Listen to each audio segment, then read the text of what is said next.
we took this little fun project I had and turned it into a $20 million business. And that just sounds stressful and not fun. And it's not one of my top 5 focuses right now. And see, I bought the domain. He did. I can't stop. I can't quit this stuff.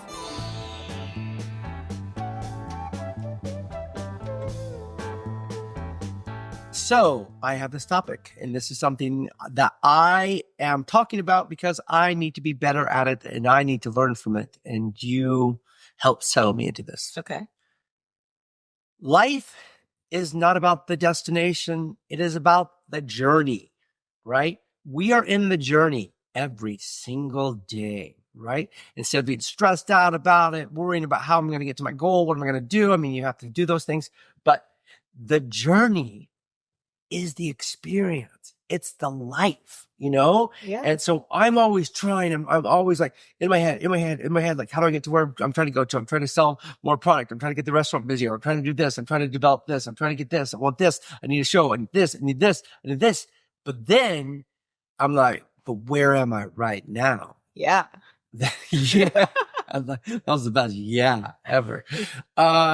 So I want to encourage you, as I'm going to encourage me, to take every day in stride and realize it's about the now, the moment, the experience of working through the journey that is the life. Yes. I've been trying to get this through your thick skull, so I'm glad this is our topic today. I love your skull. Sorry. Thank you. It's thick. It is very thick. But yeah, I think a big part of that is realizing, guess what? You're never going to arrive at this place you think you're going. Like, you're never going to get there. Every single day is where you are. Like, and so if you're not enjoying where you are today, you're never going to enjoy where you end up because you're always just on the journey. And so Brian is always like, I need to start my next business. I need to do this. I need to do this. He has a hard time relaxing on vacation because all the things he needs to do. But it's like one day you're going to be like, oh, wow, that was so good. That was such an amazing period of my life. And I barely stopped to look around and enjoy it. And I watched you sort of do this with Hawk and Huck, which is your dream, like almost like your childhood college dream, at least, opening a restaurant in your hometown that was beautiful, that you helped, design and create and bring into fruition, on your own with your brother. And you maybe let yourself enjoy it for like 2 hours and then you are already planning the next one. Yeah. Yeah. And I think I'm enjoying the process. I am. I know I'm loving the process. But again, like I'm like going, gosh, once I get done, like landscaping the yard, I'll be able just to sit there and enjoy the sunset. But I can't, And then once I'm able to do this, I can do this. And then once I do this, I'll be able to do this. But I just realized that I'm always just giving myself the next thing, the next thing, the next thing. Like after I've exercised, I'll be able to calm down. And then I do this and I do this and I do this. And I'm really, I think it was yesterday or the day before, a lot of stuff was coming at me. I was like, oh, this isn't working. Oh, well, this isn't working. That didn't happen the way I wanted to. That didn't do it. And that was the first day I kind of reflected going, it's okay. It's okay. Just rolling with the punches, not letting that like steal. I'm like going, I'm in a room with a woman I love, right? My children are healthy. I like them a lot on most days. I'm surrounded. I have a bed. I have food. I have the things. The weather was nice. And I was just going, where am I right now? Am I surrounded by things that make me happy? Yes. So even though in the bigger sphere of things, they're not making me happy, I'm not going to let it hurt me now.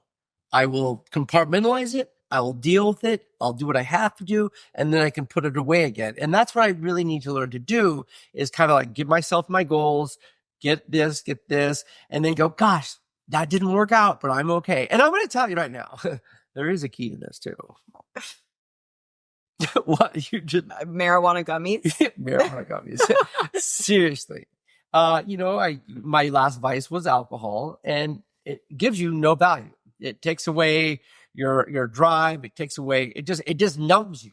Whereas a gummy kind of compartmentalizes, like, are you okay? Are you breathing right now? Is everything okay? Did somebody just say something funny? Can I laugh? It doesn't bury me. It just relaxes me a little bit. I mean, let's be real. You're still self-medicating, but it's a self-medication that I support because I'm clear. You're clear and you're happy. But I think it would be good to not rely on that to regulate. No. And I think I kind of put it like a cocktail. You know, I don't do it till later in the evening or later until like stuff is a little bit more organized, but it's like, whoo, we made that one. Right. And so I think I am learning to do this in my norm, in my shell, in my vessel of life here. And I'm just like, you know, it really just comes down to breathing, like just deal with it. Yeah. I mean, I think it's all baby steps. When I think of like my own journey of life, like in my 20s, I was so anxious and so in my head. And I think a lot of times when you are always thinking about the future, you're not living in your body, you're living in your head. And my thing at the time, because I was a woman in my 20s, was like, well, I'll be happy when I lose 10 pounds. And I would like, didn't think that I could be happy until I lost those 10 pounds. Cause I was like, well, I don't really want to go out because I don't feel good about myself. Like I'll go out so much more when I feel good about myself. Like I'll go on more vacations when I feel good about myself. And it was the way that I like held myself back was like, I'll be happy when. And when I finally did like lose 10 pounds, it had nothing to do with me trying to lose 10 pounds. It was when I really decided like, I'm just going to be happy now. Like, no matter how I look, I'm going to do what I want to do. And I'm not going to be so focused on my body. And ironically, when I took the focus off my body and how much I wanted to change it, it just changed naturally. And when I was like, I'm just going to be present. I'm going to eat the food that I want to eat and enjoy it. I'm going to do the things I want to do and enjoy them. And when I invited more enjoyment into my life, I was able to let go of this, I'll be happy when, and then suddenly I was happy where I was. And then I got to where I wanted to be before that. And I think a big part of it is learning how to live life in your body, which is like being where you are right now. And when you're living life in your head, that's when you're living life in the future. Past, future. Yeah. Yes. I love watching you talk. Why? I love listening to you talk. Because I love how wise you are. I mean, you're so young. You're just so young, and you're so wise. And I'm so old, and I'm not very smart in some of those things. And I want to get smarter because I do want to appreciate. And yes, some things go good, some things don't. I got a lot of balls in the air, and at the end of the day, like. It's kind of like somebody pointed out the news, right? When COVID happened and we didn't go to the grocery store 5 miles away and we were shopping locally and we were communicating, much smaller little world. Your world shrunk up into this tiny little community. And it was like what you saw and what happened. And rather than worry about like the war in the Ukraine and starvation over here and, weather patterns there, it's just like, if I look around with my eyes and I look through them right here and see what I see in my general presence, in my little 1 block area, my one little 1 mile area, am I in a good place? Do I feel safe? Do I feel happy? Like I said, again, do I have a bed? Do I have some food? Am I able to really process my small little dimension? You get so much happier when you throw out all those external things that you cannot control. And I think that's what it is in business too. I'm like, I want this, I need that, I want that. And I can't just pick up the world and put it on my back. So I have to just do what I can and know that that's enough and to be happy in my presence. Yeah. There's this other great book. I'm going to start the Harley D book club. I do too. I'm working on it actually, but there's this book called Essentialism by Greg McKeown, I think is how you say his name. And it's essentially like you can do a lot of things mediocre or you can do a few things amazing. And he has this little graph in there and it's like, I don't know, it's like a circle and arrows. And it's like, if you're trying to do 50 things, these arrows all going a million directions and staying really short and not getting anywhere.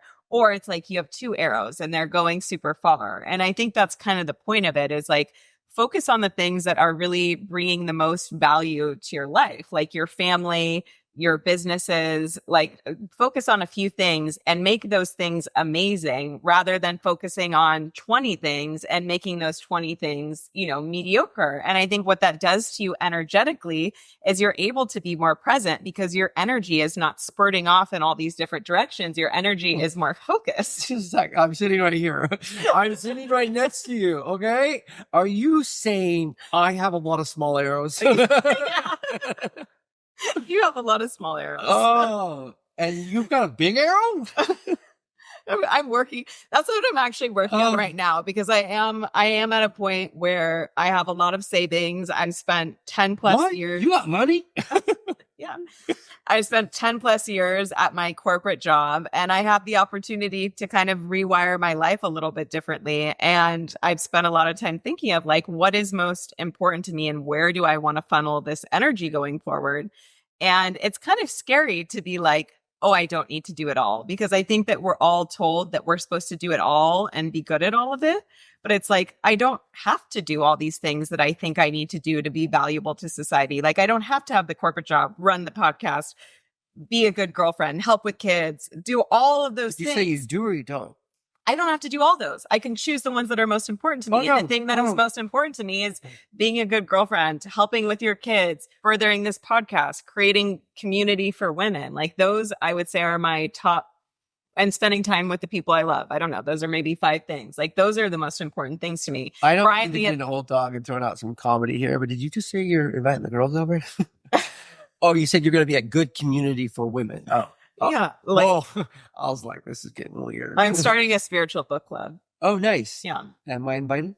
Well, we're going to do a podcast episode about the book and then I'm going to have a women's gathering about the book. Oh, okay. Okay. But no, my point is like, I've always thought that I had to like, be crushing it at my corporate job and then have like 50 million passion projects that I'm working on and be the best girlfriend and be the best daughter and be the best sister and be all those things. And it's like, really like, where am I moving the needle in a way that feels good to me and feels good to the people around me? And it's by focusing my energy on fewer of those things and doing them really well and focusing my energy on the things that are really important and meaningful to me. And at this point in my life, I am getting an opportunity to be a little bit more focused. Yes, the other night we had a brilliant, change the world, like idea, invention, logo, the whole thing. It all came together. I was like, oh my God, Harley, we gotta go. Let's get it. Let's buy the domain. Let's do this. We're going to do this. And we're going to get your people, your friends to partner and do this. And we're going to do this. And we're going to sell it for like $20 million. In 2 years. In 2 years. And I was like, oh, I just had a fun idea. And now you've like really crushed my dream. And some people might be like, oh my God, he expanded your dream. He took this little idea you had and turned it into a $20 million business. I'm like, no, he took this little fun project I had and turned it into a $20 million business. And that just sounds stressful and not fun. And it's not one of my top 5 focuses right now. And see, I bought the domain. He did. I can't stop. I can't quit this stuff. But I do see the importance of, I spent 3 hours talking beef cattle yesterday. I was like, why did I start a hobby of buying beef and raising my own beef? And like, it's just like, is it going to be economic and financially economic? Like, we started chickens. I was like, let's go buy some chickens. Do you know how much work it is? That was still up at the ranch. We had 50 chickens. Next thing I know, nobody wants to take care of the chickens. I'm like, oh my God. So I had to give the chickens away. I'm so impulsive that when I saw you turn down that $20 million company that I created for you in like 27 minutes. It was my idea. It was. It was your idea, but yours was like at a farmer's market. Mine was in every home across the world. I need to ask myself I need more long arrows and less short arrows. There we go. Yeah.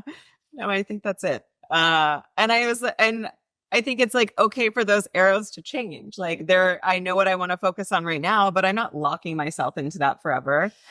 I think you kind of go deep into some of the areas that are really paying off and you pivot when you need to. It's not like a prison sentence that you lower the amount of things that you're doing. And I actually think that it can be more economically sound. Like I think that you could make, without opening a new business, I bet you could make more money out of all of your existing things if you put your focus there. Tighten them down. Yeah. Tighten them down. It does started with being happy on the journey. All right. It's all about being on the journey, being present. And by eliminating short arrows and focusing on your long arrows, that gives you more time to be present and breathe. Yes. And so I think I have some practical tips.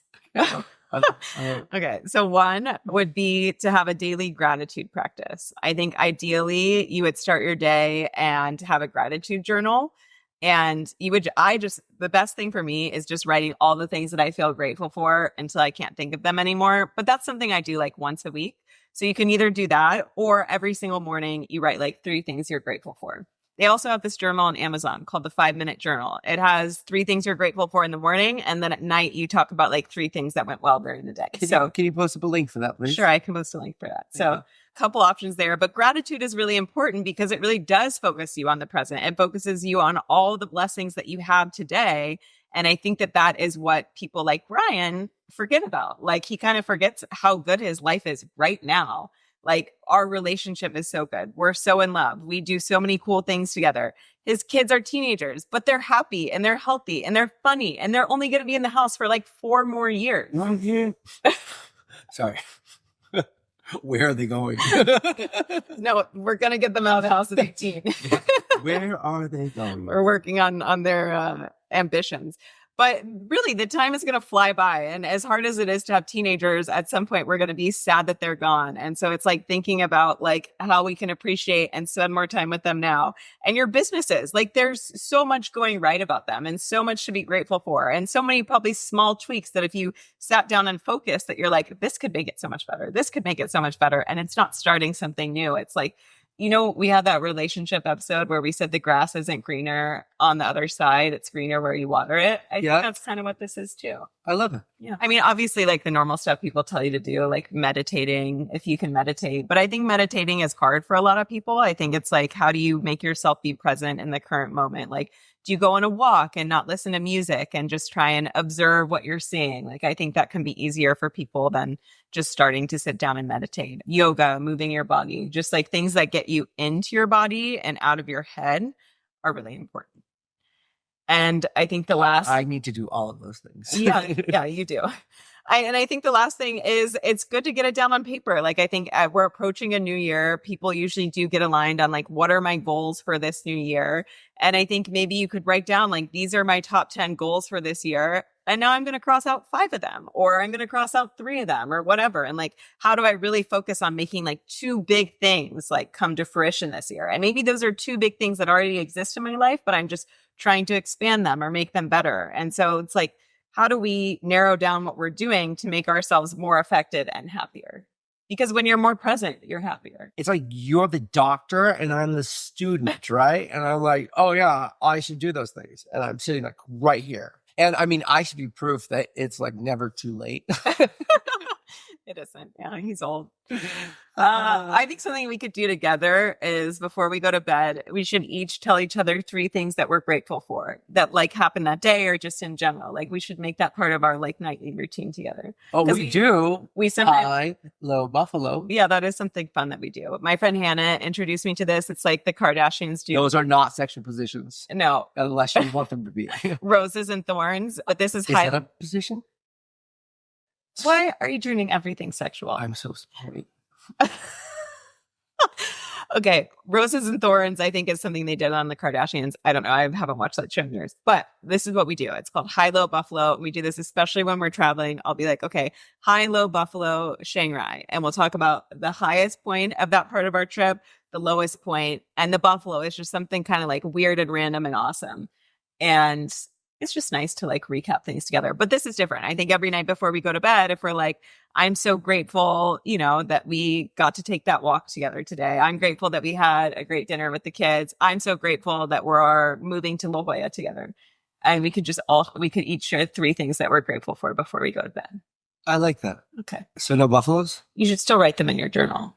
Oh. No, I think we should do buffaloes with the kids. I think it's a good way to get them sharing. Yeah.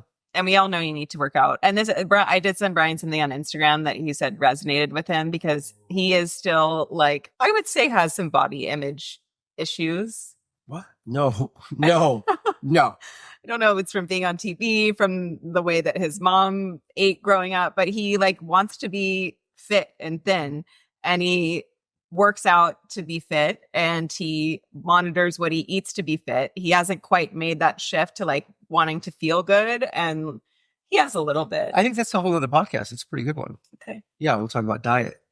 Because we ate in Vietnam and Thailand because they don't have processed food over there. We ate more than I've ever eaten in my life, and I didn't gain any weight. Yeah, I don't think I did either.